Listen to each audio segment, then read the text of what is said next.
Технологијата денес нуди бројни придобивки, од образовни ресурси до олеснување на секојдневието. Но, преголемата зависност од дигиталните уреди може да доведе до стрес, анксиозност и изолација. Стручњаците советуваат свесно користење, ограничување на времето пред екран, бришење непотребни апликации и користење на алатки кои поттикнуваат личен развој и продуктивност. Наместо да не контролира, технологијата треба да ни служи.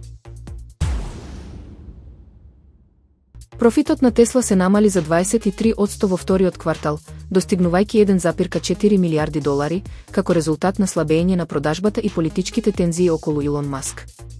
И покрај подобрената верзија на модел Y, приходите паднаа за 12% на 22,5 милијарди долари. Компанијата се соочува со засилена конкуренција од Кина и критики за политичките активности на Маск, кој најави трета политичка опција. Оперативната маржа падна на 4,1%, а нето добивката се намали за 16% на 1,2 милијарди долари. Тесла губи чекор на европските пазари, каде што ривалите добиваат се повеќе удел.